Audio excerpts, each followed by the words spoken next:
नौ सौरे दी आपस विच कोई गिट मिट है। किहड़ी गिट मिट है? विश्लेषण करन लगे इदां दा शब्द चमकीले ने भी नहीं वरते। नौ सौरे वाले सिर्फ ऐश करने लई, ओ सॉरी अयाशी करने लई, अयाशी करने लई धर्म के नाम पे ही कमा रहे हैं। मैं उदाहरण दे सकदा जी, सबूत दे सकदा उन्हां बंदियां दे अपने आप नूं कामरेड साडे वाले जी तां असीं गंदी करतूत बाहर नहीं निकलण देनी ते दूजियां ਦੀਆਂ ਗੱਲਾਂ ਬਣਾਉਣੀਆਂ, दूजियां दे पर्दाफाश कहने असीं पर्दाफाश करता क्यों? सत श्री अकाल जी, GST पंजाब मीडिया ਨਾਲ जुड़े हुए दर्शकों का स्वागत है। मैं परमजीत सिंह, कैमरामैन OP बंटू दे नाल। अक्सर ही ਤਰਕਸ਼ੀਲ ਜਾਂ ਤਰਕ ਦੀਆਂ ਗੱਲਾਂ ਤਾਂ ਅਸੀਂ ਬਹੁਤ ਸੁਣੀਆਂ ਹੋਣਗੀਆਂ, ਪਰ ਅੱਜ ਅਜਿਹੇ ਤਰਕ ਦੀ ਗੱਲ ਕਰਨੀ ਆ ਜੋ ਇਹਨਾਂ ਤਰਕਾਂ ਤੋਂ ਵੀ ਦੂਰ ਦੀ ਗੱਲ ਹੋਵੇਗੀ। ਤੁਸੀਂ ਸੋਚ ਰਹੇ ਹੋਵੋਗੇ ਵੀ ਇਹਨਾਂ ਤਰਕਾਂ ਤੋਂ ਦੂਰ ਦੀ ਗੱਲ ਮਤਲਬ ਕੀ ਹੈ? ਮਤਲਬ ਇਹ ਹੈ ਕਿ ਇੱਕ ਤਾਂ ਤਰਕ ਇਹ ਹੁੰਦਾ, ਤਰਕਸ਼ੀਲ ਇਹ ਹੁੰਦਾ ਕਿ ਰੱਬ ਹੈ ਨਹੀਂ। ਇੱਕ ਇਹਦੀ ਇਹ ਵੀ ਕਹਿਣਾ ਕਿ ਰੱਬ ਹੀ ਸਾਰਾ ਕੁਝ ਕਰਦਾ ਫਿਰ ਵੀ ਤਰਕ ਆ। ਹੁਣ ਤਰਕਸ਼ੀਲ ਵਾਲੇ ਕਹਿਣਗੇ ਵੀ ਬਾਈ ਜੇ ਰੱਬ ਹੈਗਾ ਤਾਂ ਫਿਰ ਉਹ ਬੰਦਾ ਤਰਕਸ਼ੀਲ ਹੈ ਨਹੀਂ, ਪਰ ਆਪਾਂ ਕਿੰਨਾ ਕਿ ਇਹ ਗੱਲ 'ਚ ਸੱਚਾਈ ਆ। ਸਾਡੇ ਨਾਲ ਅੱਜ ਮੌਜੂਦ ਨੇ, ਮੈਂ ਵਿਦਵਾਨ ਕਹਾਂਗਾ, ਵਿਦਵਾਨ ਰਾਜ ਸਿੰਘ। ਰਾਜ ਜੀ ਬਹੁਤ ਵਧੀਆ ਰਾਈਟਰ ਨੇ। ਆਪਾਂ ਇਹਨਾਂ ਨਾਲ ਗੱਲਬਾਤ ਕਰਦੇ ਹਾਂ ਇਸੇ ਟੌਪਿਕ 'ਤੇ। ਰਾਜ ਜੀ ਬਹੁਤ ਬਹੁਤ ਤੁਹਾਡਾ ਸਵਾਗਤ ਹੈ ਜੀ ਸਾਡੇ ਚੈਨਲ 'ਤੇ। ਮਿਹਰਬਾਨੀ ਬਾਈ ਜੀ, ਆਇਆਂ ਨੂੰ ਤੁਹਾਡਾ ਵੀ ਸਵਾਗਤ ਹੈ ਜੀ। ਜਿੱਦਾਂ ਆਪਾਂ ਗੱਲਬਾਤ ਸ਼ੁਰੂ ਕੀਤੀ ਜੀ, ਤਰਕਸ਼ੀਲ ਤਰਕਸ਼ੀਲ ਅਕਸਰ ਉਹਨੂੰ ਕਿਹਾ ਜਾਂਦਾ ਜਿਹੜਾ ਰੱਬ ਨੂੰ ਨਹੀਂ ਮੰਨਦਾ, ਜਿਹੜਾ ਕਹਿੰਦਾ ਕਿ ਜਾਂ ਕਹਿ ਦੀ ਅੰਧ ਵਿਸ਼ਵਾਸ ਨੂੰ ਨਹੀਂ ਮੰਨਦਾ। ਤੁਹਾਡੇ ਨਜ਼ਰੀਏ ਨਾਲ ਇਹ ਗੱਲਾਂ 'ਚ ਕਿੰਨਾ ਕੁ ਦਮ ਹੈ? ਜਦੋਂ ਅਸੀਂ ਬਾਈ ਜੀ ਤਰਕ ਦੀ ਗੱਲ ਕਰਦੇ ਹਾਂ, ਇੱਕ ਤਰਕ ਹੁੰਦਾ ਹੈ, ਤਰਕ ਉੱਥੋਂ ਤੱਕ ਸੀਮਿਤ ਹੁੰਦਾ ਜਿੱਥੋਂ ਤੱਕ ਆਪਣੇ ਪੱਖ 'ਚ ਭੁਗਤਾਉਣਾ ਹੁੰਦਾ। ਐਕਚੁਅਲੀ ਉਹ ਤਰਕ ਨਹੀਂ ਹੁੰਦਾ। ਕੁਝ ਕੁ ਸਾਡੇ ਤੋਂ ਘੱਟ ਜਾਣਨ ਵਾਲੇ ਮਨੁੱਖਾਂ ਲਈ ਉਹ ਤਰਕ ਹੋ ਸਕਦਾ ਹੈ ਜੀ, ਪਰ ਸਾਡੀ ਮਨਸ਼ਾ ਜਿਹੜੀ ਹੁੰਦੀ ਹੈ, ਸਾਡੀ ਚਾਹਨਾ ਜਿਹੜੀ ਹੁੰਦੀ ਹੈ ਨਾ, ਉਹ ਆਪਣੇ ਪੱਖ 'ਚ ਕਿਸੇ ਗੱਲ ਨੂੰ, ਕਿਸੇ ਵਿਊ ਨੂੰ ਆਪਣੇ ਪੱਖ 'ਚ ਭੁਗਤਾਉਣ ਲਈ ਅਸੀਂ ਤਰਕਸ਼ੀਲ ਬਣ ਬੈਠਦੇ ਹਾਂ, ਕਿਉਂਕਿ ਸਾਡੀ ਇੱਕ ਵਿਚਾਰਧਾਰਾ ਹੈ। ਬਿਲਕੁਲ। ਔਰ ਉਸ ਵਿਚਾਰਧਾਰਾ ਨੂੰ ਅਸੀਂ ਤਰਕਸ਼ੀਲ ਦੇ ਨਾਂ 'ਤੇ ਵੀ ਦੂਸਰਿਆਂ 'ਤੇ ਥੋਪਣ ਦੀ ਸਾਈਕੋਲੋਜੀਕਲੀ ਮਨਸ਼ਾ ਰੱਖਦੇ ਹਾਂ। ਮਨੋਵਿਗਿਆਨਕ ਤੌਰ 'ਤੇ ਉਹ ਵੀ ਗਲਤ ਹੈ ਜੀ। ਮਾਨਸਿਕ ਰੋਗੀਆਂ ਦਾ ਤਾਂ ਅਸੀਂ ਇਲਾਜ ਕਰਦੇ ਹਾਂ। ਖੁਦ ਇਹ ਚਾਹੁੰਦੇ ਹਾਂ ਕਿ ਸਾਡੇ ਵਰਗੇ ਹੀ ਬਣ ਜਾਣ ਸਾਰੇ, ਬਸ ਇੱਥੇ ਤਰਕ ਫੇਲ ਹੋ ਜਾਂਦਾ ਜੀ। ਨਹੀਂ ਤਾਂ ਜੇ ਅੱਜ ਜੋ ਪ੍ਰਚਲਿਤ ਹੈ ਤਰਕ ਦੀ ਪਰਿਭਾਸ਼ਾ, ਬੜੇ ਬੜੇ ਵਿਦਵਾਨ ਸਾਧੂ, ਇੱਕ ਹਰਿਦੁਆਰ ਤੋਂ ਸ਼ਾਇਦ ਜਾਂ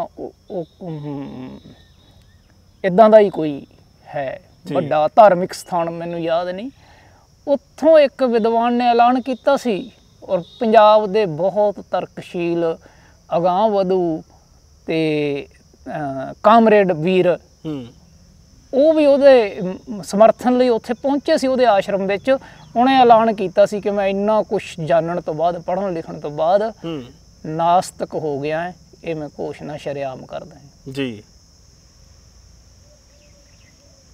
ਤਾਂ ਸਾਡਾ ਜਿਹੜਾ ਤਰਕ ਹੈ, ਜੇਕਰ ਉਹ ਤਰਕ ਸਿਰਫ ਇਹ ਚਾਹਨਾ ਰੱਖਦਾ ਹੈ, ਇੱਛਾ ਰੱਖਦਾ ਹੈ ਕਿ ਦੂਸਰੇ ਮੇਰੀ ਵਿਚਾਰਧਾਰਾ ਵਾਲੇ ਹੀ ਹੋਣ, ਤਾਂ ਉਹਨੂੰ ਤਰਕ ਨੂੰ ਤਰਕ ਨਹੀਂ ਮੰਨਿਆ ਜਾ ਸਕਦਾ। ਘੱਟੋ ਘੱਟ ਮੈਂ ਤਾਂ ਨਹੀਂ ਮੰਨ ਸਕਦਾ ਜੀ। ਤੇ ਜਿਵੇਂ ਤਰਕਸ਼ੀਲ ਵਾਲਾ ਕਹਿੰਦਾ ਕਿ ਰੱਬ ਨਹੀਂ, ਰੱਬ ਨਾਂ ਦੀ ਚੀਜ਼ ਕੋਈ ਨਹੀਂ ਗੀ, ਤੁਸੀਂ ਇਹ ਚੀਜ਼ ਨੂੰ ਕਿਵੇਂ ਵੇਖਦੇ? ਵਾਕਈ ਨਹੀਂ ਹੈ?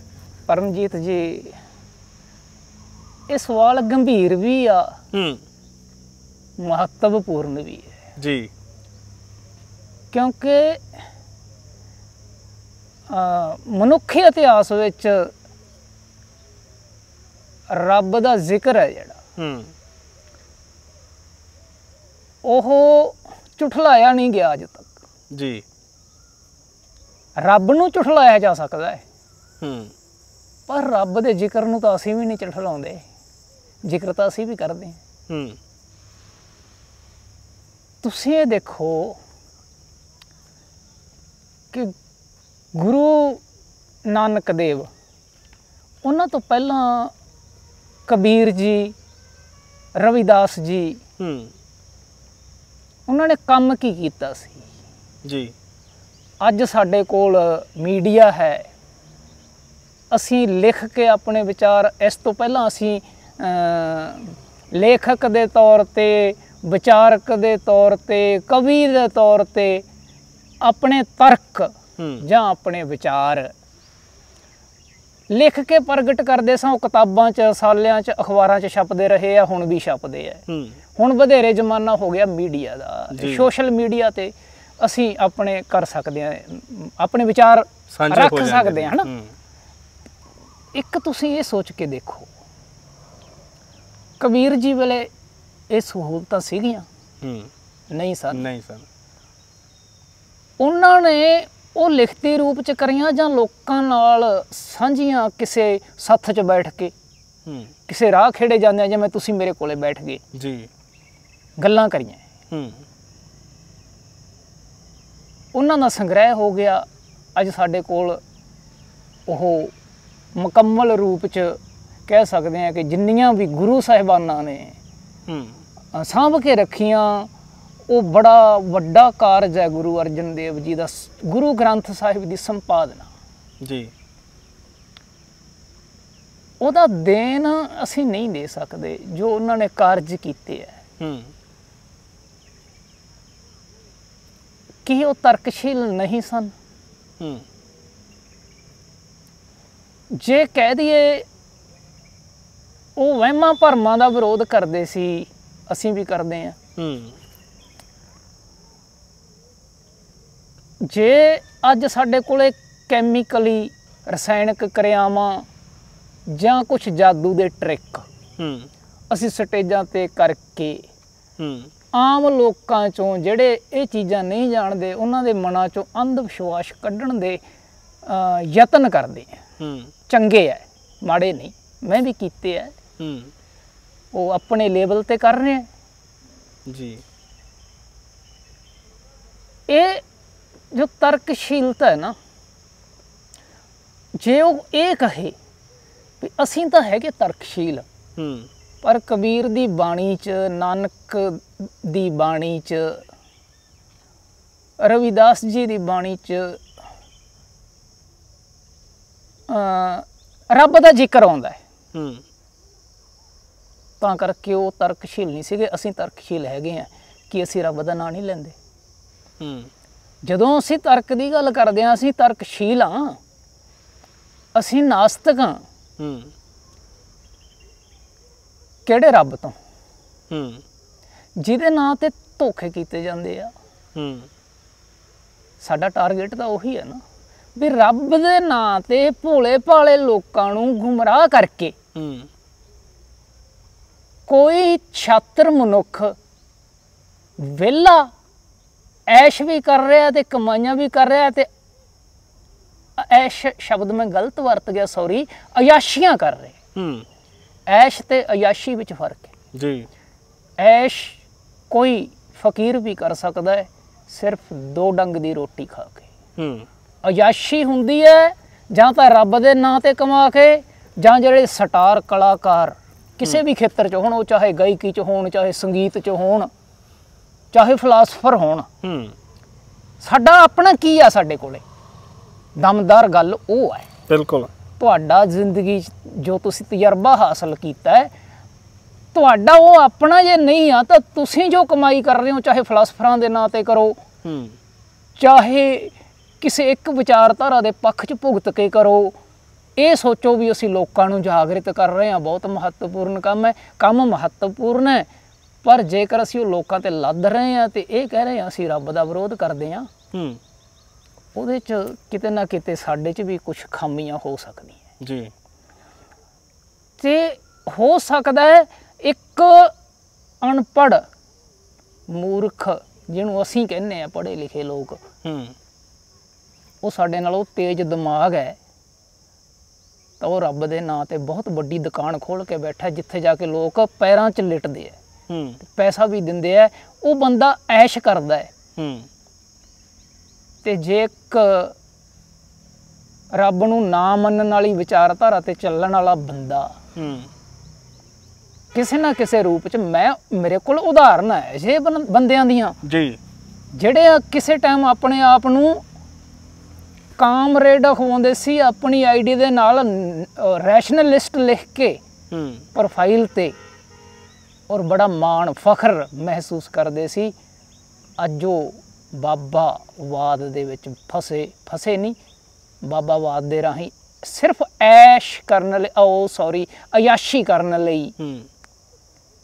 ਅਯਾਸ਼ੀ ਕਰਨ ਲਈ ਧਰਮ ਦੇ ਨਾਂ ਤੇ ਹੀ ਕਮਾ ਰਹੇ ਹੈ। ਮੈਂ ਉਦਾਹਰਨ ਦੇ ਸਕਦਾ ਜੀ, ਸਬੂਤ ਦੇ ਸਕਦਾ ਉਹਨਾਂ ਬੰਦਿਆਂ ਦੇ ਆਪਣੇ ਆਪ ਨੂੰ ਕਾਮਰੇਡ ਕਹਾਉਣ ਵਾਲੇ। ਉਹ ਚਾਹੇ ਇੰਡੀਆ 'ਚ ਰਹਿ ਕੇ ਕਿਸੇ ਬਾਬਾਵਾਦ ਦੀ ਸਪੋਰਟ ਕਰਦੇ ਹੋਣ ਜਾਂ ਖੁਦ ਬਾਬਾ ਬਣਨ ਦੀ ਨਵੀਂ ਟੈਕਨੀਕ ਨਾਲ, ਜਾਨੀ ਕਿ ਮਤਲਬ ਪੈਸੇ ਕਮਾਉਣ ਤੇ ਹੈ। ਹਾਂ, ਮੇਨ ਕੰਮ ਵਿਚਾਰਧਾਰਾ ਦੇ ਉੱਤੇ ਆਪਣਾ ਹੱਕ ਜਤਾ ਕੇ ਉਹਦੇ ਤੇ ਕੰਮ ਕਰਕੇ, ਪਰ ਅਯਾਸ਼ੀ ਦਾ ਸਾਧਨ ਉਪਲਬਧ ਉਹਦੇ ਸਿਰ ਤੇ ਜਦੋਂ ਅਸੀਂ ਕਰਦੇ ਆ ਨਾ,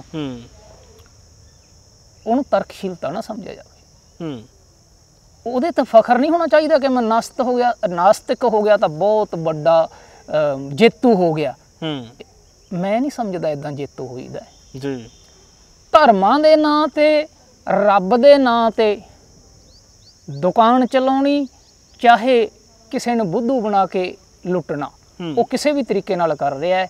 ਇਹ ਇਦਾਂ ਹੀ ਹੈ ਜਿੱਦਾਂ ਕੋਈ ਕਿਸੇ ਵਿਚਾਰਧਾਰਾ ਨੂੰ ਲੈ ਕੇ, ਉਹ ਚਾਹੇ ਰੱਬ ਨੂੰ ਨਾ ਮੰਨਣ ਵਾਲੀ ਹੋਵੇ, ਉਹਦੇ ਨਾਂ ਤੇ ਜੇ ਅਸੀਂ ਅਯਾਸ਼ੀ ਦਾ ਸਾਧਨ ਉਪਲਬਧ ਕਰਦੇ ਹਾਂ ਆਪਣੀ ਜ਼ਿੰਦਗੀ 'ਚ, ਉਹਨੂੰ ਭੋਗਦੇ ਹਾਂ, ਅਯਾਸ਼ੀ ਕਰਦੇ ਹਾਂ, ਤਾਂ ਉਹ ਤਰਕਸ਼ੀਲਤਾ ਵੀ ਨਹੀਂ ਆ, ਉਹ ਨਾਸਤਿਕਤਾ ਵੀ ਨਹੀਂ ਆ, ਉਹ ਅਧੂਰੀ ਆ, ਉਹ ਮਨੁੱਖਤਾਵਾਦੀ ਨਹੀਂ, ਕਿਉਂਕਿ ਉਹਦੇ ਸਵਾਰਥ ਸਾਨੂੰ ਦਿਸਦੇ ਨਹੀਂ। ਪਰਮਜੀਤ ਜੀ, ਮੈਂ ਨਾ ਖੁਦ ਜਿਹਨੂੰ ਕਾਉਂਸਲਿੰਗ ਕਰਨੀ ਕਹਿੰਦੇ ਆ, ਉਹ ਕਰਦਾ ਰਿਹਾ ਜੀ, ਪਰੰਤੂ ਉਹਦੇ ਵਿੱਚ ਵੀ ਜਿਹੜਾ ਸਾਨੂੰ ਸਾਈਕੋਲੋਜੀਕਲੀ ਸਵਾਦ ਆਉਂਦਾ ਹੈ, ਉਹ ਸਾਡੀ ਗਰਜ ਹੈ ਕੋਈ। ਉਹ ਗਰਜ ਹੀ ਤਾਂ ਅਗਲੇ ਬਾਬਿਆਂ ਦੀਆਂ ਧਾਰਨਾ ਸੁਣ ਕੇ ਪੂਰੀ ਕਰ ਰਹੇ ਹੈ। ਇੱਕ ਸਵਾਦ ਜਿਹੜਾ ਉਹ ਲੈ ਰਹੇ ਹੈ ਕਿ ਮੈਂ ਕੁਛ ਵਧੀਆ ਕਰਦਾ, ਉਹ ਸਵਾਦ ਉਹ ਲੋਕ ਵੀ ਲੈ ਰਹੇ ਆ ਜਿਹੜੇ ਧਰਮ ਦੇ ਪੁਜਾਰੀ ਬਣੇ ਹੋਏ, ਉਹੀ ਮਜ਼ਾ ਆਉਂਦਾ ਉਹਨਾਂ ਨੂੰ ਜੀ। ਪਰ ਸਾਡੇ ਤੇ ਉਹਨਾਂ 'ਚ ਫਰਕ ਕਿੱਥੇ ਆ? ਇਹ ਗੱਲ ਸੋਚਣ ਵਾਲੀ ਹੈ। ਬਿਲਕੁਲ। ਤੇ ਜਿਹੜੀ ਆਪਾਂ ਗੁਰੂ ਨਾਨਕ ਦੇਵ ਤੇ ਕਬੀਰ ਹੋਰਾਂ ਦੀ ਗੱਲ ਕਰਦੇ ਆ, ਜਿੰਨੇ ਮਹਾਪੁਰਸ਼ ਹੋਏ, ਵੀ ਉਹਨਾਂ ਦੀ ਗੱਲ 'ਚ ਰੱਬ ਸੀਗਾ ਜੀ, ਤੇ ਸਾਡੀਆਂ ਗੱਲਾਂ 'ਚ ਤਾਂ ਵੀ ਰੱਬ ਰੱਬ ਪਈ ਹੁੰਦੀ ਹੈ। ਰੱਬ ਨੂੰ ਨਕਾਰਨ ਲਈ ਜ਼ੋਰ ਲਾ ਰਹੇ, ਜੋ ਹੈ ਨਹੀਂ ਉਸ ਨੂੰ ਨਕਾਰਨ ਲਈ ਜ਼ੋਰ ਲਾ ਰਹੇ ਹਾਂ। ਅਸੀਂ ਸਿੱਧਾ ਐਂ ਕਿਉਂ ਨਹੀਂ ਕਹਿੰਦੇ ਵੀ ਅਸੀਂ ਇੱਕ ਰੱਬ ਖੜਾ ਕਰਕੇ, ਜਿੰਨਾ ਚਲਾਕ ਲੋਕਾਂ ਨੇ ਇੱਕ ਰੱਬ ਨਾਂ ਦੀ ਵੱਖਰੀ ਪਾਵਰ ਸਿਰਜ ਕੇ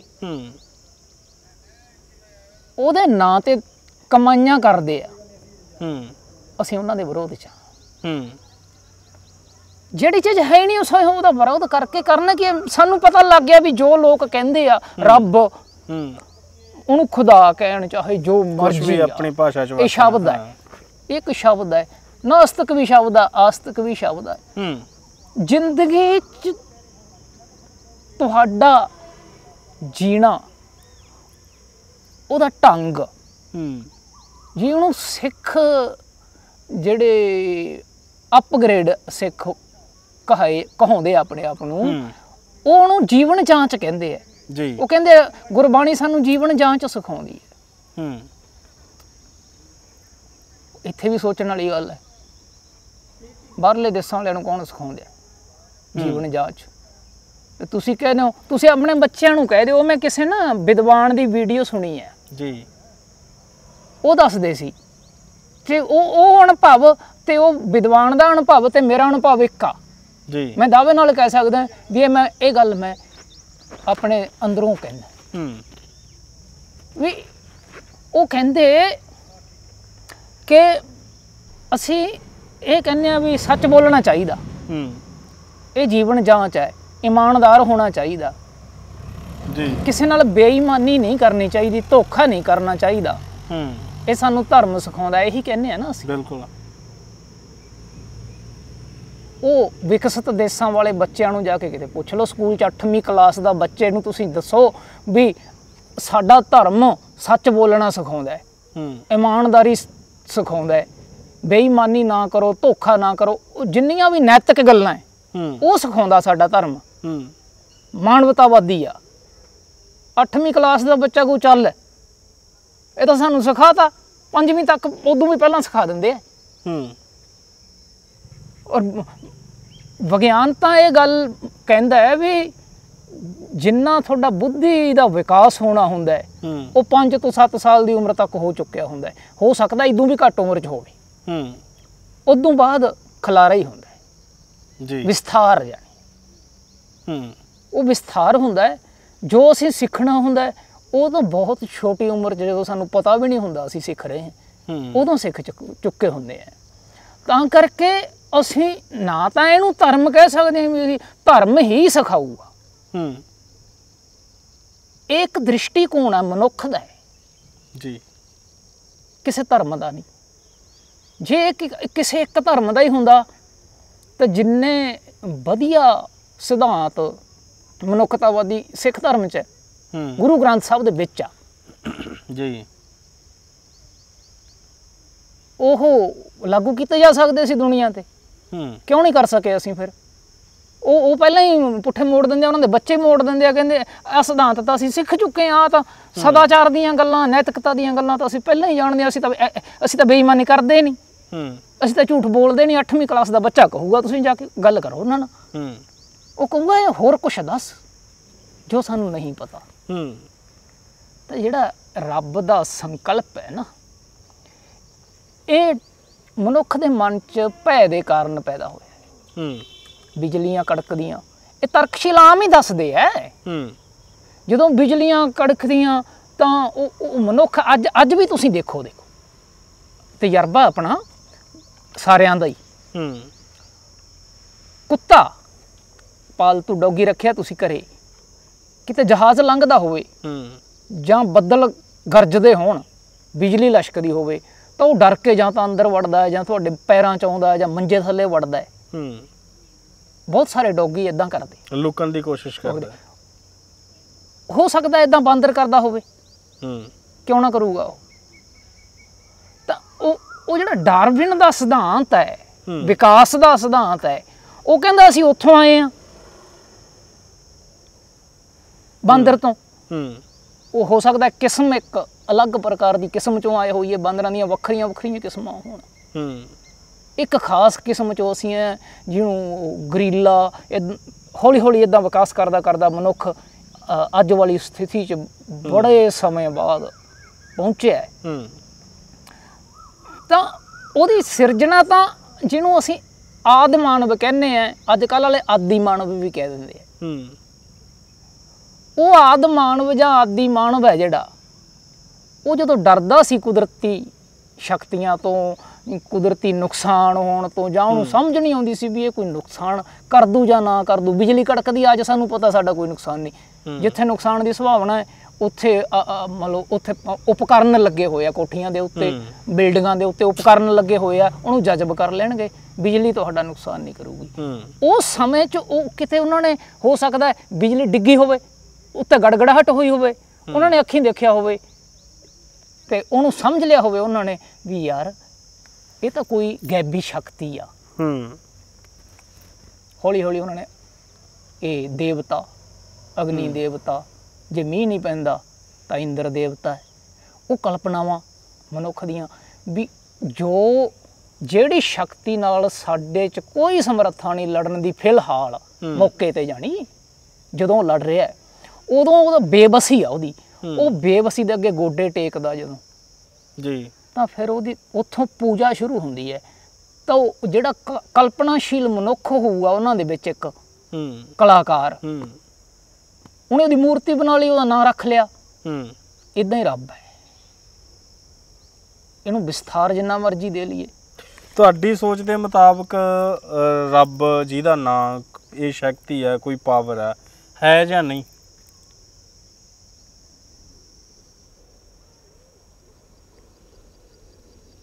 ਵੈਸੇ ਤਾਂ ਮੈਂ ਇਹ ਗੱਲ ਸਪਸ਼ਟ ਹੀ ਕਰ ਚੁੱਕਿਆ ਤੁਹਾਡੇ ਨਾਲ, ਵੈਸੇ ਵੀ ਗੱਲਾਂ ਹੋਈਆਂ ਸੀ। ਕਿਸੇ ਸ਼ਾਇਰ ਨੇ ਲਿਖਿਆ, ਤੁਸੀਂ ਵੀ ਸੁਣਿਆ ਹੋਣਾ, ਰੱਬ ਇੱਕ ਗੁੰਝਲਦਾਰ ਬੁਝਾਰਤ, ਰੱਬ ਇੱਕ ਗੋਰਖ ਧੰਦਾ, ਰੱਬ ਇੱਕ ਗੋਰਖ ਧੰਦਾ, ਖੋਲਣ ਲੱਗਿਆਂ ਪੇਚ ਇਸ ਦੇ ਕਾਫਰ ਹੋ ਜਾਏ ਬੰਦਾ। ਅਸਲ ਵਿੱਚ ਰੌਲਾ ਇਹ ਨਹੀਂ ਕਿ ਰੱਬ ਹੈ ਕਿ ਨਹੀਂ ਹੈ। ਜਦੋਂ ਸ਼ਬਦ ਹੀ ਸਾਡਾ ਘੜਿਆ, ਉਹਨੂੰ ਤੁਸੀਂ ਹੈ ਕਹੋ ਚਾਹੇ ਨਹੀਂ ਹੈ ਕਹੋ, ਉਹ ਹੋਵੇ ਚਾਹੇ ਨਾ ਹੋਵੇ, ਉਹਦੇ ਨਾਲ ਤੁਹਾਡੇ ਜੀਵਨ 'ਚ ਕੀ ਫਰਕ ਪੈਂਦਾ? ਤੁਹਾਡੇ ਜੀਵਨ 'ਚ ਫਰਕ ਪੈਂਦਾ ਹੈ ਪਰਿਸਥਿਤੀਆਂ ਦੇ ਅਨੁਕੂਲ ਤੁਸੀਂ ਆਪਣੇ ਕਾਮਨ ਸੈਂਸ ਨੂੰ ਲਾ ਕੇ, ਕਾਮਨ ਸੈਂਸ ਦਾ ਪ੍ਰਯੋਗ ਕਰਕੇ, ਯੂਜ ਕਰਕੇ ਤੁਸੀਂ ਆਪਣਾ ਜੀਵਨ ਜਿਉ ਰਹੇ। ਇੰਨਾ ਕਾਫੀ ਨਹੀਂ ਸਾਡੇ ਵਾਸਤੇ। ਉਹਦੇ ਵਿੱਚ ਨਾ ਰੱਬ ਦੀ ਲੋੜ ਹੈ, ਨਾ ਧਰਮ ਦੀ ਲੋੜ ਹੈ। ਫਿਰ ਤਰਕਸ਼ੀਲ ਦੇ ਨਾਂ ਤੇ ਰੱਬ ਹੈ ਜਾਂ ਨਹੀਂ ਦਾ ਢੰਡੋਰਾ ਪਿੱਟਣ ਵਾਲੇ ਜਾਂ ਪਿੱਟ ਰਹੇ ਨੇ ਜੋ, ਤੇ ਦੂਜੇ ਪਾਸੇ ਰੱਬ ਦੇ ਨਾਂ ਤੇ ਧੰਦਾ ਕਰਨ ਵਾਲੇ, ਇਹਨਾਂ 'ਚ ਕਿੱਥੇ ਅੰਤਰ ਰਹਿ ਗਿਆ? ਹੈ ਜੀ, ਹੈ ਤਾਂ ਲੋਕਾਂ ਨੂੰ ਬੁੱਧੂ ਬਣਾਉਣ ਤੇ ਆ ਗਈ ਨਾ ਗੱਲ, ਚਾਹੇ ਉਹ ਬਣਾ ਦੇਣ ਚਾਹੇ ਇਹ ਬਣਾ ਦੇਣ। ਇਹਦੇ 'ਚ ਫਰਕ ਹੈ ਜੀ। ਇੱਕ ਉਹ ਮਨੁੱਖ ਹੈ ਜਿਹੜਾ ਸਭ ਕੁਝ ਜਾਣਦਾ ਸਮਝਦਾ ਹੋਇਆ, ਮਰੇ ਜ਼ਮੀਰ ਵਾਲਾ ਬੰਦਾ ਹੈ। ਰੱਬ ਦੇ ਨਾਂ ਦੇ ਠੱਗੀਆਂ ਮਾਰ ਕੇ ਖਾਂਦਾ, ਅਯਾਸ਼ੀ ਕਰਦਾ ਹੈ।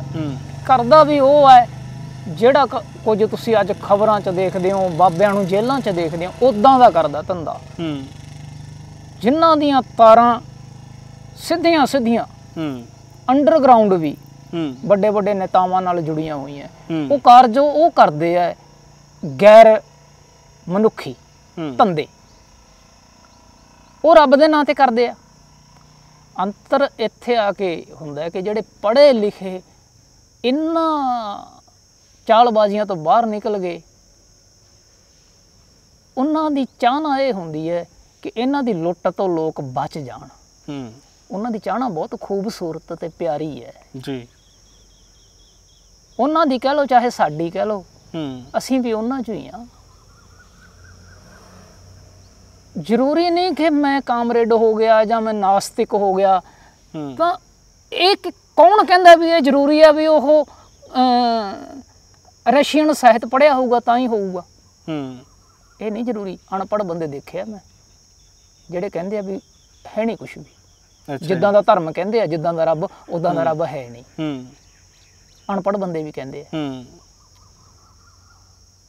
ਇਹ ਜ਼ਰੂਰੀ ਨਹੀਂ ਨਾਸਤਕ ਹੋਣ ਲਈ ਕਿ ਉਹਨੇ ਮਾਰਕਸ ਦੀ ਵਿਚਾਰਧਾਰਾ ਤੇ ਚੱਲਣਾ ਜਾਂ ਲੈਨਨ ਦੀ ਵਿਚਾਰਧਾਰਾ ਤੇ ਚੱਲਣਾ।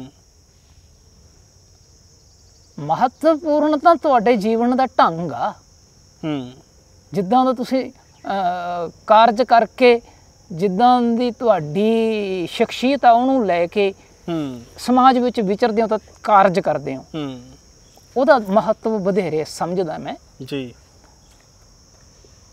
ਤੇ ਉਹਨਾਂ ਦੀ ਚਾਹਨਾ ਇੰਨੀ ਅੱਛੀ ਆ ਕਿ ਧਰਮ ਦੇ ਨਾਂ ਤੇ ਲੁੱਟੇ ਜਾ ਰਹੇ ਲੋਕਾਂ ਨੂੰ ਅਸੀਂ ਜਾਗਰੂਕ ਕਰੀਏ।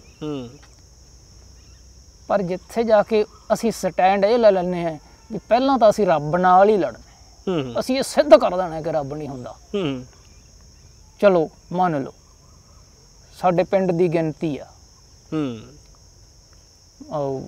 1500 ਬੰਦਾ ਹੈ।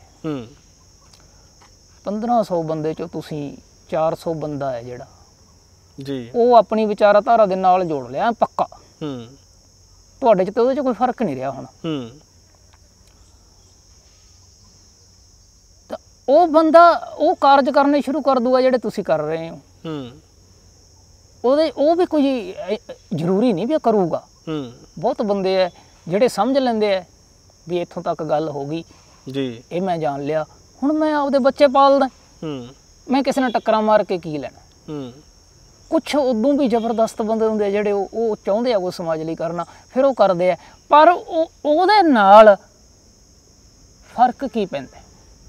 ਉਸ 1500 ਬੰਦੇ ਚੋਂ 400 ਬੰਦਾ ਜਿਹੜਾ ਉਹ ਇਦਾਂ ਦਾ ਨਿਕਲ ਜੂ ਸਾਡੇ ਵਰਗਾ, ਫਿਰ ਉਹਦੇ ਨਾਲ ਕ੍ਰਾਂਤੀ ਕਿੱਥੇ ਲਿਆਂਦੀ ਗਈ ਆ।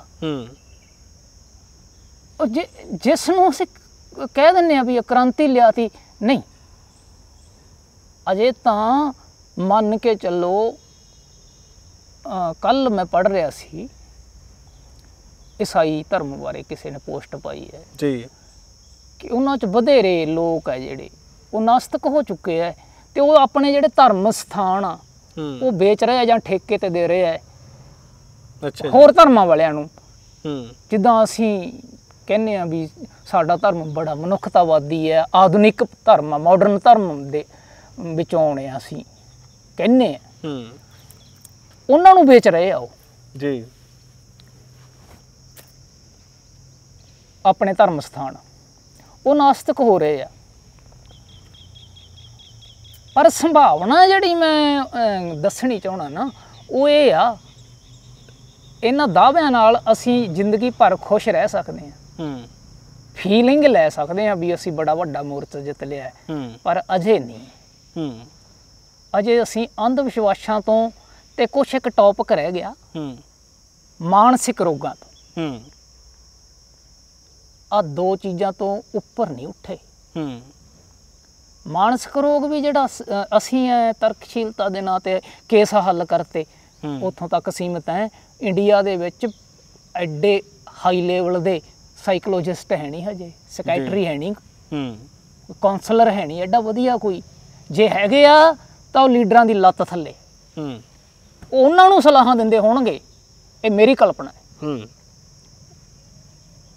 ਵਿਕੇ ਹੋਏ ਔਰ ਆਮ ਬੈਠੇ ਮਾਨਸਿਕ ਰੋਗਾਂ ਦੇ ਮਾਹਰ।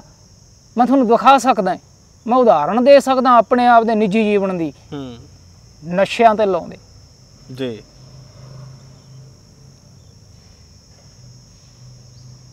ਔਰ ਡਾਇਰੈਕਟ ਵੀ ਐਂਡ ਅਨਡਾਇਰੈਕਟ ਵੀ ਮਾਨਸਿਕ ਰੋਗਾਂ ਦੇ ਮਾਹਰਾਂ ਦੇ ਨਾਂ ਤੇ ਨਸ਼ਾ ਵੇਚਿਆ ਜਾਂਦਾ, ਗੋਲੀਆਂ, ਕੈਪਸੂਲ, ਟੀਕਿਆਂ ਤੱਕ ਜੀ। ਤਾਂ ਕਰਕੇ ਹਜੇ ਸਾਨੂੰ ਲੰਬਾ ਸਮਾਂ ਉਡੀਕ, ਸਦੀ ਦੇ ਹਿਸਾਬ ਨਾਲ 1 ਸਦੀ ਤਾਂ ਘੱਟ ਤੋਂ ਘੱਟ ਸਾਨੂੰ ਇਹ ਆਸ ਨਹੀਂ ਰੱਖਣੀ ਚਾਹੀਦੀ ਵੀ ਤੁਸੀਂ ਧਰਮ ਦਾ ਕੋਈ ਨੁਕਸਾਨ ਕਰ ਦਿਓਗੇ, ਰੱਬ ਦਾ ਕੋਈ ਨੁਕਸਾਨ ਕਰ ਦਿਓਗੇ। ਜੋ ਕਾਲਪਨਿਕ ਆ ਸਭ ਕੁਛ, ਜੋ ਹੈ ਹੀ ਨਹੀਂ ਉਹਦਾ ਨੁਕਸਾਨ ਕਰਨ ਦੀ ਨਾ ਸੋਚੋ, ਉਹਦਾ ਹੋ ਗਿਆ, ਤੁਹਾਡੇ ਅੰਦਰ ਜਾਗਰੂਕਤਾ ਆ ਗਈ, ਬਸ ਉਹਦਾ ਹੋ ਗਿਆ। ਪਰ ਇਹ ਜੋ ਕੰਮ ਹੈ ਇਹ ਇੱਥੇ ਹਜੇ ਕੋਈ ਮੰਜ਼ਿਲ ਨਹੀਂ ਆਈ ਸਾਡੀ ਜੀ। ਆਉਣ ਵਾਲੇ ਸਮੇਂ 'ਚ ਮਾਡਰਨ ਧਰਮ ਹੋਰ ਪੈਦਾ ਹੋਣਗੇ। ਅਸੀਂ ਮੰਨ ਲਏ ਵਿਚਾਰ ਧਰਮ ਹੈ, ਹਿੰਦੂ, ਮੁਸਲਿਮ, ਸਿੱਖ ਤੇ ਈਸਾਈ, ਪਰ ਇਹ ਇਕੱਲੇ ਥੋੜਾ ਹੀ ਧਰਮ ਹੈ। ਇੱਕ ਪਾਸੇ ਤਾਂ ਅਸੀਂ ਆਖ ਦਿੰਦੇ ਹਾਂ ਇਹ ਸੰਪਰਦਾਇ ਆ, ਫਲਾਨਾ ਸੰਪਰਦਾਇ, ਸਿੱਖ ਇੱਕ ਸੰਪਰਦਾਇ ਆ, ਇਹ ਵੀ ਕਹਿੰਦੇ ਆ ਲੋਕ। ਉਹ ਸੰਪਰਦਾਇ ਹੋਰ ਬਹੁਤ ਆ ਜਿਨ੍ਹਾਂ ਨੇ ਧਰਮ ਦਾ ਰੂਪ ਲੈ ਲੈਣਾ ਹੈ। ਬੜੇ ਬੜੇ ਫਿਲਾਸਫਰਾਂ ਦੇ ਨਾਂ ਤੇ ਧਰਮ ਖੜੇ ਹੋਣ ਦੀ ਸੰਭਾਵਨਾ ਹੈ। ਤਾਂ ਕਰਕੇ ਸਾਨੂੰ ਆਪਣੇ ਫੀਲਡ ਦੇ ਵਿੱਚ ਆਪਣਾ ਕਾਰਜ ਕਰਦੇ ਰਹਿਣਾ ਚਾਹੀਦਾ ਹੈ। ਇਹ ਗੱਲਾਂ ਮਹਿਸੂਸ ਕਰੇ ਤੋਂ ਬਿਨਾਂ ਕਿ ਅਸੀਂ ਆਮ ਲੋਕਾਂ ਨਾਲੋਂ ਕੋਈ ਵੱਖਰਾ ਸੰਘਰਸ਼ ਲੜ ਰਹੇ ਹਾਂ, ਤਾਂ ਕਰਕੇ ਅਸੀਂ ਵਿਸ਼ੇਸ਼ ਹਾਂ। ਕਾਮਰੇਡ ਮੈਂ ਹਾਂ, ਤਰਕਸ਼ੀਲ ਹੈ, ਪਰ ਮੈਂ ਜਦੋਂ ਇਹ ਸਮਝ ਲੈਣਾ ਕਿ ਮੈਂ ਵਿਅਕਤੀ ਵਿਸ਼ੇਸ਼ ਹਾਂ, ਆਮ ਲੋਕਾਂ ਨਾਲੋਂ ਵੱਖਰਾ ਹੈ, ਕਿਉਂਕਿ ਮੈਂ ਰੱਬ ਨੂੰ ਨਹੀਂ ਮੰਨਦਾ, ਮੈਂ ਇਹਨਾਂ ਲੋਕਾਂ ਨੂੰ ਅੰਧ ਵਿਸ਼ਵਾਸਾਂ 'ਚੋਂ ਕੱਢਦਾ, ਮੈਂ ਸਮਾਜ ਦੀ ਸੇਵਾ ਕਰਦਾ, ਮੈਂ ਸਮਾਜ ਸੇਵਕ ਹਾਂ। ਔਰ ਦੂਜੇ ਪਾਸੇ ਮੈਂ ਗੌਰਮੈਂਟ ਤੋਂ ਜਾਂ ਸੰਸਥਾਵਾਂ ਤੋਂ ਆਪਦੀ ਉਪਜੀਵਕਾ ਵੀ ਕਮਾਉਣਾ ਹੈ।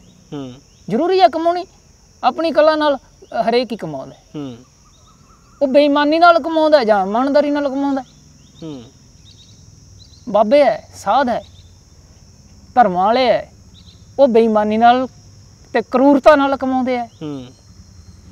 ਜਿਹੜੇ ਸਮਾਜ ਸੇਵਕ ਤਰਕਸ਼ੀਲ ਕਾਮਰੇਡ ਜਾਂ ਅਗਾਂਹ ਵਧੂ ਕਹਿ ਲਓ, ਜਿਹੜੇ ਅਗਾਂਹ ਵਧੂ ਬੰਦੇ ਹੈ, ਉਹ ਵੀ ਤਾਂ ਕਿਤੋਂ ਨਾ ਕਿਤੋਂ ਕਮਾਉਂਦੇ ਹੈ। ਉਹ ਆਪਣੇ ਜਿਹੜੇ ਇਮਾਨਦਾਰੀ ਹੈ, ਸਮਾਜ ਦੀ ਸੇਵਾ ਹੈ, ਉਹਨੂੰ ਮਹੱਤਵਤਾ ਦੇਣ, ਪਰ ਇੰਨਾ ਜ਼ਿਆਦਾ ਨਹੀਂ ਕਿ ਦੂਸਰਿਆਂ ਨੂੰ ਆਈ ਸਮਝਣ ਲੱਗ ਜਾਣ ਵੀ ਅਸੀਂ ਤਾਂ ਸਿਰਫ ਵਿਅਕਤੀ ਵਿਸ਼ੇਸ਼ ਹੈ, ਇਹ ਭੋਲੇ ਭਾਲੇ ਲੋਕ ਹੈ, ਅਸੀਂ ਬਹੁਤ ਵੱਡਾ ਕਾਰਜ ਕਰ ਰਹੇ ਹਾਂ ਇਹਨਾਂ ਨੂੰ ਜਗਾਉਣ ਵਾਲਾ ਜੀ।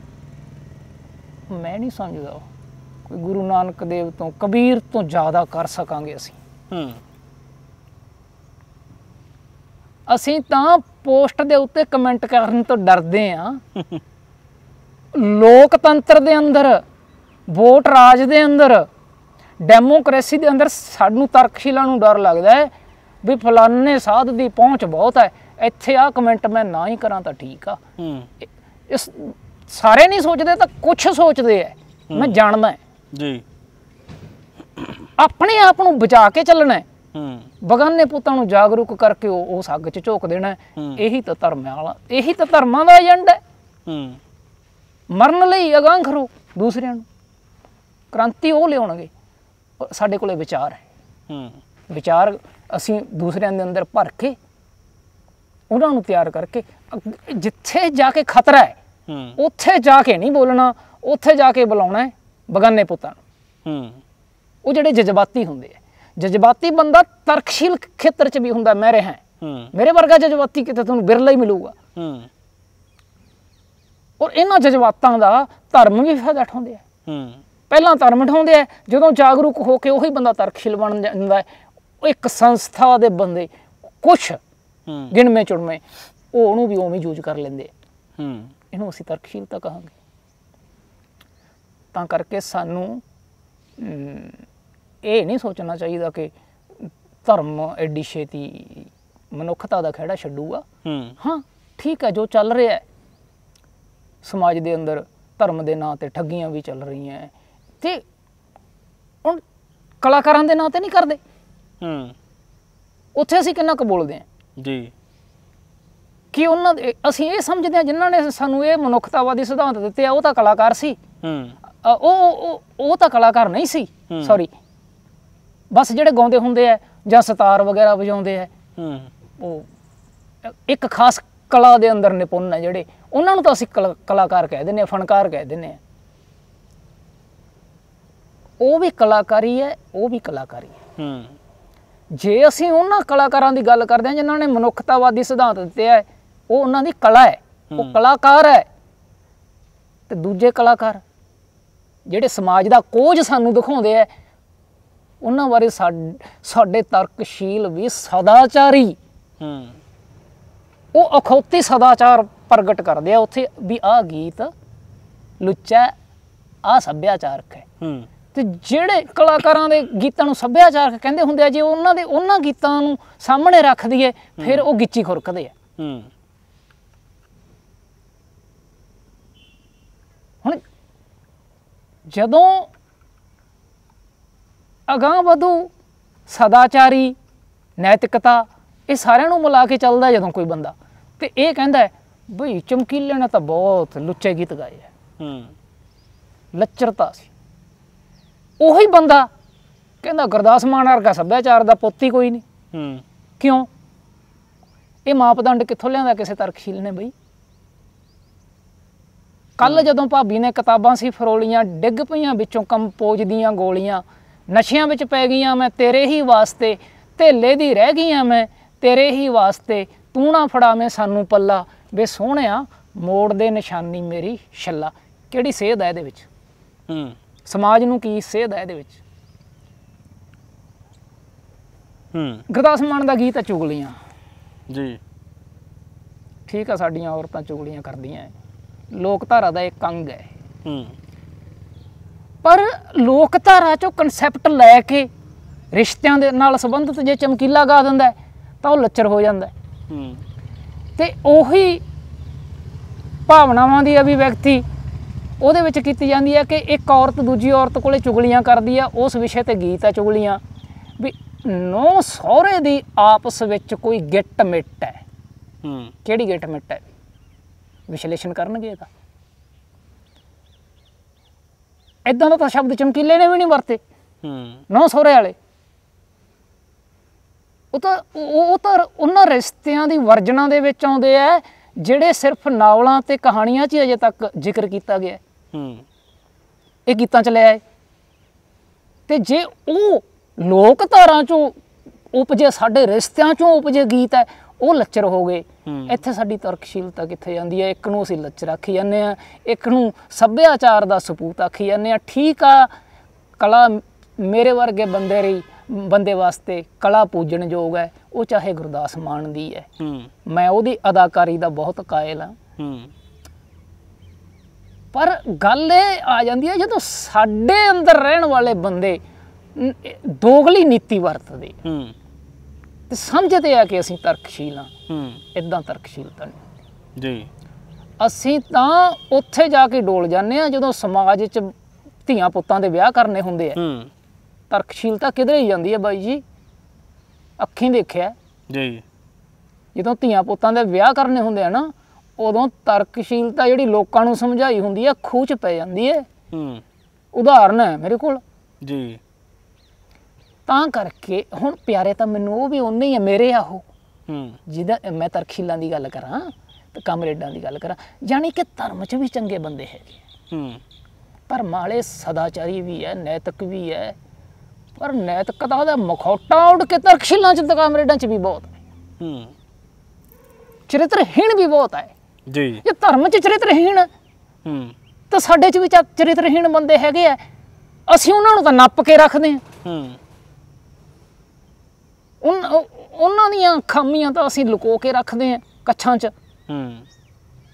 ਤੇ ਉਹਨਾਂ ਦੀਆਂ ਐ ਸੱਥਾਂ 'ਚ ਜਾ ਕੇ ਦਿਖਾਉਣੇ ਆ ਬਾਬਿਆਂ ਦੀਆਂ। ਠੀਕ ਹੈ, ਜ਼ਰੂਰੀ ਆ। ਇਹ ਨਹੀਂ ਵੀ ਤੁਸੀਂ ਉਹ ਬੰਦ ਕਰੋ, ਵੀ ਅਸੀਂ ਬੰਦ ਕਰ ਦਈਏ ਪਖੰਡ ਦਾ ਵਿਰੋਧ ਕਰਨਾ, ਪਰ ਇਹ ਸਮਤੋਲਤਾ ਹੋਵੇ। ਕਾਮਨ ਸੈਂਸ ਤਾਂ ਲਾਓ ਤੁਸੀਂ ਆਪਦੀ ਵੀ ਅਸੀਂ ਆਪਣੇ ਵਾਲਿਆਂ ਦੀਆਂ ਤਾਂ ਲੁੱਚੀ ਤੋਂ ਲੁੱਚੀ ਕਰਤੂਤ ਆ ਜਿਹੜੀ ਅਸ਼ਲੀਲ ਤੋਂ ਅਸ਼ਲੀਲ ਹਰਕਤ ਵੀ ਲੁਕੋ ਲੋ, ਨੱਪ ਲੋ ਇਹਨੂੰ, ਕਿਉਂਕਿ ਇਹ ਸਾਡਾ ਬੰਦਾ ਹੈ।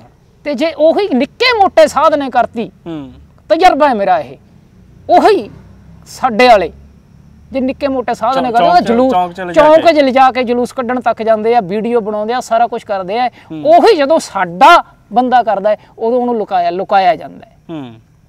ਠੀਕ ਹੈ, ਇੱਕ ਵਾਰੀ ਜਾਂ ਦੋ ਵਾਰੀ ਜਾਂ ਤਿੰਨ ਵਾਰੀ ਹੁੰਦਾ ਹੈ ਵੀ ਜਾਂ ਤਾਂ ਅਗਲੇ ਨੂੰ ਕਹਿਣਾ ਭਰਾਵਾ ਤੂੰ ਸਾਡੇ ਵਾਲੀ ਵਿਚਾਰਧਾਰਾ ਛੱਡ ਦੇ, ਤੇ ਜਾਂ ਜਿਹੜੀਆਂ ਅੰਦਰ ਖਾਤੇ ਕਰਤੂਤਾਂ ਕਰਦਾ ਇਹ ਛੱਡ ਦੇ। ਸਮਝਾਇਆ ਜਾ ਸਕਦਾ ਦੋ ਚਾਰ ਵਾਰੀ, ਪਰ ਇਹ ਨਹੀਂ ਉਹਨੂੰ ਨੱਪੀ ਆਓ। ਸਾਡੇ ਵਾਲੇ ਦੀ ਤਾਂ ਅਸੀਂ ਗੰਦੀ ਕਰਤੂਤ ਬਾਹਰ ਨਹੀਂ ਨਿਕਲਣ ਦੇਣੀ ਤੇ ਦੂਜਿਆਂ ਦੀਆਂ ਗੱਲਾਂ ਬਣਾਉਣੀਆਂ, ਦੂਜਿਆਂ ਦੇ ਪਰਦਾਫਾਸ਼ ਕਹਿੰਦੇ ਹਾਂ ਅਸੀਂ ਵੀ ਪਰਦਾਫਾਸ਼ ਕਰਤਾ। ਕਿਉਂ? ਮੰਨਣਾ ਚਾਹੀਦਾ ਸਾਨੂੰ ਬਾਈ ਜੀ ਇਹ ਕਿ ਚੰਗੇ ਮਾੜੇ ਵਿਅਕਤੀਤਵ ਹਰ ਧਰਮ 'ਚ ਹੈ, ਹਰ ਫਿਰਕੇ 'ਚ ਹੈ, ਹਰ ਅਗਾਂਹ ਵਧੂ ਬੰਦਿਆਂ 'ਚ ਹੈਗੇ ਹੈ। ਸਾਡਾ ਜੀਵਨ ਦੋਗਲਾ ਨਹੀਂ, ਪਤਾ ਨਹੀਂ ਚੌਗਲਾ ਛਿਗਲਾ, ਜਿੰਨਾ ਇਹਨੂੰ ਅੰਕੜਿਆਂ ਨਾਲ ਵਧਾ ਲਈਏ ਓਨਾ ਹੈ ਜੀ। ਮਖੌਟੇ ਹੈ, ਪੁੱਤ ਦੇ ਕੋਲੇ ਹੋਰ ਹੁੰਦੇ ਆ, ਧੀ ਦੇ ਕੋਲੇ ਹੋਰ ਹੁੰਦੇ ਆ। ਫਿਰ ਅਸੀਂ ਕਹਿੰਦੇ ਅਸੀਂ ਇੱਕੋ ਹੀ ਵਿਚਾਰਧਾਰਾ ਤੇ ਚੱਲਦੇ ਆ। ਘਰ ਵਾਲੀ ਦੇ ਮੂੰਹ ਸਾਹਮਣੇ ਮੂੰਹ ਹੋਰ ਹੁੰਦਾ ਹੈ। ਜਦੋਂ ਕੋਈ ਸਾਡਾ ਕਿਸੇ ਦੀ ਔਰਤ ਨਾਲ ਬਦਫੈਲੀ ਕਰਦਾ, ਬਦਤਮੀਜ਼ੀ ਕਰਦਾ, ਉਦੋਂ ਤਾਂ ਅਸੀਂ ਹੋਰ ਹੁੰਦੇ ਹਾਂ, ਧੱਕਾ ਕਰਦਾ। ਤੇ ਜਦੋਂ ਕੋਈ ਨਿੱਕਾ ਮੋਟਾ ਪਖੰਡੀ ਬਾਬਾ, ਸਾਧ, ਲਟੇਰਾ ਇਦਾਂ ਦੀ ਹਰਕਤ ਹੀ ਉਹ ਕਰਦਾ ਹੈ, ਉਦੋਂ ਫਿਰ ਅਸੀਂ ਬੜੀ ਉਹਨੂੰ ਭੰਡ ਕੇ, ਉਹਦਾ ਪਰਦਾਫਾਸ਼ ਕਰਕੇ, ਖਬਰ ਲਵਾ ਕੇ, ਲੋਕਾਂ 'ਚ ਨਸ਼ਰ ਕਰਕੇ ਇੱਕ ਮਾਨਸਿਕ ਜਿਹੜੀ ਤਸੱਲੀ ਹਾਸਲ ਕਰਦੇ ਆ, ਉਹ ਝੂਠੀ ਆ। ਦਾਅਵਾ ਹੈ ਮੇਰਾ ਇਸ ਗੱਲ ਦਾ। ਜਿੰਨਾ ਚਿਰ ਤੁਸੀਂ ਆਪਣਿਆਂ ਦੀਆਂ ਲੋਕੋ ਰੱਖਦੇ ਹੋ ਨਾ ਉਹਨਾਂ ਚਿਰ ਉਹ ਤਸੱਲੀ ਨੂੰ ਤਸੱਲੀ ਨਾ ਮੰਨੋ। ਤਸੱਲੀ ਜਦੋਂ ਆ ਗਈ ਨਾ, ਤੁਹਾਡੇ ਗੱਲ ਕਹਿਣ ਦਾ ਅੰਦਾਜ਼ ਬਦਲ ਜੂਗਾ। ਜਿੱਦਣ ਤੁਹਾਡੇ ਅੰਦਰ ਇਦਾਂ ਦੀ ਤਸੱਲੀ ਆ ਗਈ ਨਾ, ਤੁਸੀਂ ਗੁਰੂ ਅਰਜਨ ਦੇਵ ਜੀ ਵਾਂਗ, ਕਬੀਰ ਵਾਂਗ ਆਪਣੇ ਵਿਚਾਰ ਆ ਡੈਮੋਕ੍ਰੇਸੀ 'ਚ ਕਰਨੇ ਕੀ ਔਖੇ ਐ, ਇੱਥੇ ਡਰੀ ਜਾਂਦੇ ਹਾਂ ਅਸੀਂ। ਤੇ ਹੈਰਾਨਗੀ ਵਾਲੀ ਗੱਲ ਤਾਂ ਇਹ ਹੈ, ਰਾਜਸ਼ਾਹੀ ਜਦੋਂ ਜੋ ਮਰਜ਼ੀ ਕਰਵਾ ਸਕਦਾ ਸੀ ਰਾਜਾ, ਕਹਿੰਦੇ ਆ ਕੁੱਤਿਆਂ ਤੋਂ ਵੀ ਪੜਵਾ ਸਕਦਾ ਸੀ। ਉੱਥੇ ਜਾ ਕੇ ਅਗਲਿਆਂ ਨੇ ਉਹ ਗੱਲਾਂ ਕਹਿਤੀਆਂ, ਕਹਿੰਦੇ ਜੋ ਤੂੰ ਬ੍ਰਾਹਮਣ ਬ੍ਰਾਹਮਣੀ ਜਾਇਆ ਤਾਂ ਆਣ ਬਾਟ ਕਾਹੇ ਨਹੀਂ ਆਇਆ। ਜੇ ਮੰਨ ਲਓ, ਸਪੋਜ਼ ਕਰੋ ਵੀ ਮੈਂ ਉੱਚ ਜਾਤੀ ਦਾ ਬੰਦਾ ਹੈ, ਇੱਕ ਮੰਨਣਾ ਆਪਾਂ, ਸੌਰੀ ਤੁਸੀਂ ਮੰਨ ਲਓ ਤੁਸੀਂ ਹੋ ਕਿਸੇ ਉੱਚ ਜਾਤੀ ਤੋਂ ਬਿਲੋਂਗ ਕਰਦੇ ਹੋ, ਤੇ ਮੈਂ ਛੋਟੀ ਜਾਤੀ ਜਿਹਨੂੰ ਕਹਿੰਦੇ ਆ ਲੋਕ ਅਖੌਤੀ, ਮੈਂ ਉਹਦੇ ਤੋਂ ਆ, ਤੇ ਮੈਂ ਤੁਹਾਨੂੰ ਇਹ ਕਹਿਣਾ ਹੋਵੇ ਵੀ ਮਾਂ ਦੇ ਪੇਟ ਚੋਂ ਜਿਹੜੇ ਰਸਤੇ ਰਾਹੀਂ ਜਨਮ ਲਿਆ, ਜਿਹੜੇ ਰਾਹੀਂ ਮੈਂ ਲਿਆ, ਉਹਦੇ 'ਚ ਕੋਈ ਫਰਕ ਹੈ? ਤੇਰੀ ਮਾਂ ਦੇ ਤੇ ਮੇਰੇ ਮਾਂ ਦੇ ਉਸ ਰਸਤੇ 'ਚ ਕੋਈ ਫਰਕ ਹੈ? ਜਿੱਥੋਂ ਦੀ ਅਸੀਂ ਆਏ ਆ ਉਸੇ ਰਸਤੇ ਤੂੰ ਆਇਆ, ਤੇਰੀ ਜਾਤ ਵੱਡੀ ਕਿਵੇਂ ਹੋ ਗਈ? ਇਹ ਗੱਲ ਬਾਦਸ਼ਾਹੀ ਸਿਸਟਮ 'ਚ ਕਹੀ ਕਬੀਰ ਨੇ। ਕਹਿ ਦੂਗਾ ਕਿ ਕੋਈ ਅੱਜ ਤਰਕਸ਼ੀਲ ਨਹੀਂ ਕਹਿ ਸਕਦਾ, ਅੱਖਾਂ 'ਚ ਅੱਖਾਂ ਪਾ ਕੇ ਕਹਿ ਸਕਦਾ ਹੈ ਕਿ ਕੋਈ ਏਦਾਂ ਮੀਡੀਆ ਤੇ ਲਿਖ ਕੇ ਕਹਿ ਦਿਓ। ਬਿਲਕੁਲ।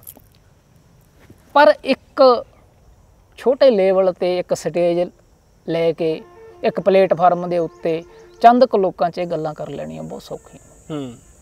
ਬਾਦਸ਼ਾਹਾਂ ਨੂੰ ਇਹ ਗੱਲਾਂ ਕਹਿਣੀਆਂ, ਰਾਜੇਸ਼ੀ ਮੁਕੱਦਮ ਕੁੱਤੇ ਜਾਏ ਜਗਾਇਨ ਬੈਠੇ ਸੁੱਤੇ, ਇਹ ਬਾਬਰ ਨੂੰ ਕਹਿਣੀਆਂ ਬਹੁਤ ਔਖੀਆਂ। ਸਮੇਂ ਦੇ ਹਾਕਮਾਂ ਨੂੰ ਉਹਨਾਂ ਦੀਆਂ ਕਰਤੂਤਾਂ ਸ਼ੀਸ਼ੇ ਵਾਂਗੂ ਸਾਹਮਣੇ ਦੱਸ ਦੇਣੀਆਂ, ਇਹ ਬਹੁਤ ਔਖੀਆਂ। ਪਰ ਇੱਕ ਛੋਟੇ ਜਿਹੇ ਫਿਰਕੇ ਨੂੰ ਨਾਲ ਲੈ ਕੇ ਵੱਖਰੀ ਡਫਲੀ ਵਜਾ ਕੇ ਸ਼ਾਮ ਨੂੰ ਮਾਨਸਿਕ ਤਸੱਲੀ ਹਾਸਲ ਕਰ ਲੈਣੀ ਕਿ ਕਿਸੇ ਧਰਮ ਵਾਲੇ ਦਾ ਅਸੀਂ ਪਰਦਾਫਾਸ਼ ਕਰਤਾ। ਮੈਂ ਧਰਮ ਵਾਲਿਆਂ ਦੇ ਬਿਲਕੁਲ ਖਿਲਾਫ। ਇਹ ਨਹੀਂ ਕਿ ਮੈਂ ਧਰਮ ਵਾਲੇ ਦੇ ਪੱਖ 'ਚ ਭੁਗਤ ਰਿਹਾ, ਮੈਂ ਤਾਂ ਮਨੁੱਖ ਦੇ ਪੱਖ 'ਚ ਭੁਗਤਣ ਵਾਲਾ ਬੰਦਾ ਹੈ। ਪਰ ਜਿਹੜੀਆਂ ਮੈਂ ਗੱਲਾਂ ਕਹੀਆਂ ਤੁਹਾਨੂੰ, ਇਹਨਾਂ ਨੂੰ ਦੁਹਰਾ ਕੇ ਮਾਈਂਡ 'ਚ ਵਾਰੀ ਸੋਚ ਕੇ ਦੇਖਿਓ ਕੀ ਸਹੀ ਆ ਕੀ ਗਲਤ ਹੈ। ਹੋ ਸਕਦਾ ਹੈ ਕਿਸੇ ਸਟੈਂਡ ਤੇ ਮੈਂ ਹੀ ਗਲਤ ਹੋਵਾਂ, ਮੈਨੂੰ ਭੁਲੇਖਾ ਹੋ, ਗਿਆਨ ਦੀ ਗੱਲ ਕੋਈ ਹੋਰ ਹੋਵੇ, ਮੈਨੂੰ ਆਈ ਭੁਲੇਖਾ ਹੋਵੇ, ਮੈਨੂੰ ਗਿਆਨ ਹੈ ਇਸ ਗੱਲ ਦਾ, ਕਿਉਂਕਿ ਗਿਆਨ ਦੀ ਤਾਂ ਕੋਈ ਸੀਮਾ ਨਹੀਂ। ਬਿਲਕੁਲ, ਇਹ ਗੱਲਾਂ ਹੈ ਜੀ। ਇਹ ਜੋ ਅੱਜ ਤਰਕ ਦੀ ਗੱਲ ਤੇ ਆਧਾਰ ਤੇ ਗੱਲਾਂ ਕਰ ਰਹੇ ਆ, ਇਹ ਗੱਲਾਂ ਦਾ ਹਾਲੇ ਅੱਧਾ ਹਿੱਸਾ ਹੈ, ਤਕਰੀਬਨ ਅੱਧੇ ਘੰਟੇ ਤੋਂ ਉੱਪਰ ਗੱਲਬਾਤ ਹੋ ਗਈ ਹੋਣੀ ਹੈ। ਇਹਦਾ ਅਗਲਾ ਪਾਰਟ ਵੀ ਬਣਾਵਾਂਗੇ, ਪਰ ਇਹਨੂੰ ਇਸ ਵੀਡੀਓ ਨੂੰ ਇੱਥੇ ਹੀ ਵਿਸ਼ਰਾਮ ਦਿੰਨੇ ਆ, ਕਿਉਂਕਿ ਇੰਨਾ ਸਮਾਂ ਸ਼ਾਇਦ ਦਰਸ਼ਕ ਵੀ ਵੀਡੀਓ ਵੇਖਦੇ ਸਕਿਪ ਕਰ ਜਾਣਗੇ। ਪਰ ਮੈਂ ਇੱਕ ਗੱਲ ਕਹਾਂਗਾ, ਇਹ ਵੀਡੀਓ ਨੂੰ ਗੰਭੀਰਤਾ ਨਾਲ ਦੇਖਿਓ। ਸਾਡਾ ਟੌਪਿਕ ਇਹ ਨਹੀਂ ਸੀ ਕਿਸੇ ਧਾਰਮਿਕ ਨੂੰ ਠੇਸ ਦੇਣਾ, ਜਾਂ ਕਿਸੇ ਨਾਸਤਿਕ ਨੂੰ ਜਾਂ ਕਾਮਰੇਡ ਨੂੰ ਜਾਂ ਕਿਸੇ ਡੇਰਾਵਾਦ ਜਾਂ ਕਿਸੇ ਨੂੰ ਵੀ ਠੇਸ ਪਹੁੰਚਾਉਣਾ। ਸਾਡਾ ਕੰਮ ਸਿਰਫ ਤੇ ਸਿਰਫ ਇੱਕ ਤਰਕ ਦੇ ਤੌਰ ਤੇ ਇੱਕ ਸਮਾਜ ਨੂੰ ਸੇਧ ਦੇਣਾ ਤੇ ਇੱਕ ਜਾਗਰੂਕਤਾ ਪੈਦਾ ਕਰਨਾ ਹੈ। ਤੁਸੀਂ ਕਮੈਂਟ ਕਰਕੇ ਵੀਡੀਓ ਦੇ ਨਾਲ ਜ਼ਰੂਰ ਜੁੜਿਓ। ਅਗਲਾ ਹਿੱਸਾ ਜਲਦ ਹੀ ਤੁਹਾਡੇ ਨਾਲ ਲੈ ਕੇ ਆਵਾਂਗੇ, ਇਸੇ ਟੌਪਿਕ ਤੇ ਇਸੇ ਵਿਸ਼ੇ ਦੀ ਅਗਲੀ ਗੱਲਬਾਤ ਸਾਂਝੀ ਕਰਾਂਗੇ। ਮੈਨੂੰ ਦੋ ਸ਼ਬਦ ਕਹਿ ਲੈਣ ਜੀ। ਸ਼ੁਕਰੀਆ ਜੀ ਤੁਹਾਡਾ ਵੀ, ਤੁਹਾਡੇ ਦਰਸ਼ਕ ਸਰੋਤਿਆਂ ਦਾ ਵੀ ਜੀ। ਇੱਕ ਗੱਲ ਮੈਂ ਤੁਹਾਡੀ ਗੱਲ ਦੇ ਨਾਲ ਜੋੜ ਦੇਣਾ ਚਾਹੂੰਗਾ, ਜਿੱਦਾਂ ਤੁਸੀਂ ਕਿਹਾ ਕਿ ਸਾਡਾ ਕਿਸੇ ਨਾਲ ਵਿਰੋਧ ਨਹੀਂ ਹੈ, ਮੇਰਾ ਵੀ ਨਹੀਂ ਜੀ, ਤੇ ਨਾ ਹੀ ਮੈਂ ਉਪਦੇਸ਼ ਦੇ ਰਿਹਾ। ਇੱਕ ਮਨੁੱਖ ਨੂੰ ਇਹ ਅਧਿਕਾਰ ਹੈ ਕਿ ਉਹ ਆਪਣੇ ਵਿਚਾਰ ਦੂਸਰਿਆਂ ਨੂੰ ਦੱਸ ਸਕੇ, ਨਾ ਉਪਦੇਸ਼ ਦੇ ਤੌਰ ਤੇ, ਨਾ ਕਿਸੇ ਦੇ ਵਿਰੋਧ ਦੇ ਤੌਰ ਤੇ। ਮੇਰੇ ਵਿਚਾਰ ਹੈ ਜੀ, ਮੇਰੇ ਵਿਚਾਰ ਇਹ ਨਿੱਜੀ ਆ, ਜੇ ਕਿਸੇ ਵੀਰ ਨੂੰ ਚੰਗੇ ਲੱਗਦੇ ਆ ਉਹਦੇ ਤੇ ਸੋਚ ਲਏ, ਜੇ ਕਿਸੇ ਨੂੰ ਗਲਤ ਲੱਗਦੇ ਆ ਉਹ ਉਹਦੇ ਤੇ ਵਿਚਾਰ ਕਰ ਲਵੇ। ਉਹਦੇ ਨਾਲ ਮੇਰਾ ਕੋਈ ਇੰਨਾ ਲੈਣਾ ਦੇਣਾ ਨਹੀਂ, ਕਿਉਂਕਿ ਇੱਕ ਮਨੁੱਖ ਹੋਣ ਦੇ ਨਾਤੇ ਜੋ ਮੈਂ ਅਨੁਭਵ ਕਰਦਾ ਉਹ ਦੂਸਰਿਆਂ ਨੂੰ ਕਹਿ ਦੇਣਾ ਮੇਰਾ ਹੱਕ ਸਮਝਦਾ ਹੈ। ਜੀ ਅਭਿਵਿਅਕਤੀ ਹੈ, ਅਭਿਵਿਅਕਤੀ ਮੈਂ ਕਰਤੀ, ਜ਼ਰੂਰੀ ਨਹੀਂ ਕਿ ਉਹ ਸਾਰੀ ਦੀ ਸਾਰੀ ਸਹੀ ਹੋਵੇ, ਕੋਈ ਸਿਧਾਂਤਕਾਰ ਨਹੀਂ ਹੈ ਜੀ। ਤਾਂ ਕਰਕੇ ਜੇ ਕਿਸੇ ਨੂੰ ਮੇਰੀ ਗੱਲ ਤੋਂ ਕੁਝ ਮੁਗਾਲਤਾ ਲੱਗਿਆ ਹੋਵੇ, ਉਸ ਮੁਗਾਲਤੇ ਦੇ ਕਾਰਨ ਠੇਸ ਪਹੁੰਚੀ ਹੋਵੇ, ਮੈਂ ਖਿਮਾ ਦਾ ਜਾਚਕ ਹਾਂ, ਕਿਉਂਕਿ ਸਿਰਫ ਹਾਂਜੀ ਇਹ ਮੇਰੇ ਆਪਣੇ ਨਿੱਜੀ ਵਿਚਾਰ ਹੈ, ਕਿਸੇ ਤੇ ਥੋਪੇ ਨਹੀਂ ਜਾ ਰਹੇ, ਨਾ ਹੀ ਕਿਸੇ ਦੇ ਵਿਰੋਧ 'ਚ ਪੇਸ਼ ਕੀਤੇ ਜਾ ਰਹੇ ਹੈ। ਕੁਝ ਅਨੁਭਵ ਹੈ, ਹੰਢਾਏ ਤਜਰਬਿਆਂ ਦੇ ਆਧਾਰ ਤੇ ਹੈ, ਕੁਝ ਮੇਰੇ ਨਿੱਜੀ ਵਿਚਾਰ ਕਹਿ ਸਕਦੇ ਹਾਂ ਅਸੀਂ। ਜਿੱਦਾਂ ਕੋਈ ਫਿਲਾਸਫਰ ਆਪਣੇ ਲੈਵਲ ਤੇ ਸੋਚਦਾ ਹੁੰਦਾ, ਬਾਅਦ ਵਿੱਚ ਉਹਨਾਂ ਨੂੰ ਕੱਟ ਵੀ ਦਿੱਤਾ ਜਾਂਦਾ, ਅਸੀਂ ਕੱਟ ਸਕਦੇ ਹਾਂ। ਤੇ ਫਿਰ ਵੀ ਕਿਸੇ ਦੇ ਹਿਰਦੇ ਨੂੰ ਠੇਸ ਪਹੁੰਚੀ ਹੋਵੇ ਤਾਂ ਮੈਂ ਖਿਮਾ ਦਾ ਜਾਚਕ ਹਾਂ ਜੀ। ਜੀ ਧੰਨਵਾਦ, ਸਾਰਿਆਂ ਦਾ ਧੰਨਵਾਦ। ਮੈਂ ਵੀ ਸਾਰੇ ਸਰੋਤਿਆਂ ਦਾ ਹੀ ਧੰਨਵਾਦ ਕਰਾਂਗਾ ਜੋ ਇਸ ਵੀਡੀਓ ਨੂੰ ਦੇਖ ਰਹੇ ਆ। ਇਸ ਵੀਡੀਓ ਥੱਲੇ ਕਮੈਂਟ ਕਰਨਾ, ਚੈਨਲ ਨੂੰ ਲਾਈਕ ਸ਼ੇਅਰ ਜ਼ਰੂਰ ਕਰਨਾ, ਤਾਂ ਕਿ ਇੱਦਾਂ ਦੀਆਂ ਵੀਡੀਓ ਹੋਰ ਵੀ ਜਦ ਵੀ ਅਪਲੋਡ ਹੋਣ ਤਾਂ ਸਭ ਤੋਂ ਪਹਿਲਾਂ ਤੁਹਾਡੇ ਤੱਕ ਪਹੁੰਚ ਸਕੇ। ਕਮੈਂਟ ਕਰਕੇ ਜ਼ਰੂਰ ਜੁੜਨਾ ਸਾਡੇ ਚੈਨਲ ਦੇ ਨਾਲ, ਕੀ ਤੁਹਾਡਾ ਵਿਜ਼ਨ ਹੈ ਇਹ ਜ਼ਰੂਰ ਦੱਸਣਾ। ਦੇਖਦੇ ਰਹੋ GSD ਪੰਜਾਬ ਮੀਡੀਆ। ਬਹੁਤ ਬਹੁਤ ਧੰਨਵਾਦ ਜੀ।